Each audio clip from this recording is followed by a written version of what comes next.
Commissioner, we've seen reports that we're far behind on our, as far as the long term, that we're going to fall short of our infrastructure needs with our current funding. Certainly, with the funding being cut from Washington, what are your plans as to I guess remedy that? Well, of course, at this point, we're going to try to manage what we've got with what we've got. I mean, that's basically what we're charged to do. And as I say, we'll try to deal with the current shortfalls by delaying projects rather than canceling them. I think long term, as I've said before, I think we've got to look at, we're going to have to look at some revenues. I don't think there's any question about it. I think the governor recognizes that. He's mentioned that in sometime in this term, he may be moving in that direction. But beyond that, I guess that's all I need to say. But clearly, long term. Anyone else, Senator Jackson? Well, we need to raise the gasoline tax, unfortunately. I think it's inescapable, and I've been saying this for quite some time, and the Commissioner knows that. And when you represent rural counties, when you're talking about prioritizing highways, believe me, we come out on the short end of that stick. And I have voted for 2 gasoline taxes in 21 years. And our last tax increase was at 89, Commissioner? 1989 is the last time that we raised the gasoline tax. And the people need to hear that. They see all their taxes going up, and I'm certainly sympathetic to that. But when this is a user fee, and this legislature is not asking them to pay a penny more since 1989. But each time that gasoline tax was raised, I can point at the counties I represented at the time, and I can show them the asphalt, because it creates an opportunity for everybody at this table today to get a project for their counties.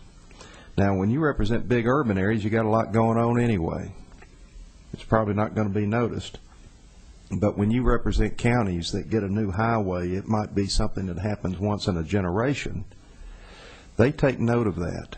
And if that's what it takes to get a highway that will open up Lewis County for economic development and help replace a plant, one of the several that have left and gone overseas, then I'm all for it. I never lost a vote on it. I held town hall meetings. And invariably, they would respond by saying, as long as we get our share of the money, then we're willing to make that investment. I think we've got to wean ourselves off of the highway fund. That's what we ought to do. History is history. I don't think there's some preamble that we have to go back and restore those funds. I don't think that that's the test. It's certainly not my test. That's history. We did what we had to do to balance the budget at that point in time, but we need to come up with a highway plan that's fair and equitable to all the counties in the state of Tennessee, and come up with a means of funding these highways in the taxpayer's lifetime, in their lifetime. And the biggest complaint that I'm going to hear from my constituents is not that money was taken out of the highway fund. I mean, they all remembered that great tax revolt and the difficulties that we had. They don't believe that they're going to get any asphalt in exchange for their money.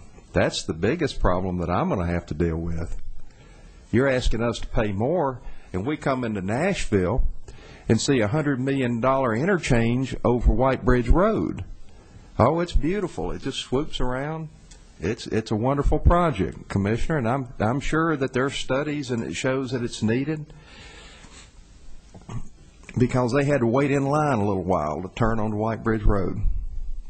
Well, they don't get a lot of sympathy from families that are living out there in the rural areas that can't even get a good job close to home because they don't have good access. And I'm not blaming this commissioner at all. I mean, it is what it is. They try to put asphalt where there's a lot of congestion and demand. But I don't think that there's been adequate concern about distributing these tax dollars and highway dollars and taking into fair account economic development, providing opportunity for all these kids that we're educating out in the rural areas, but we're not doing enough to open those counties up. That's just how I feel. I'm not hung up on restoring the money. I'm for let's bring in a revenue bill for the Department of Transportation. Let's put away all that process that the commissioners developed, and let's get back to good old politics and let's start representing our constituents and demanding in exchange for this vote, in exchange for these investments that we're asking for our constituents to make, we want them to receive good services from the Department of Transportation. That includes highway construction.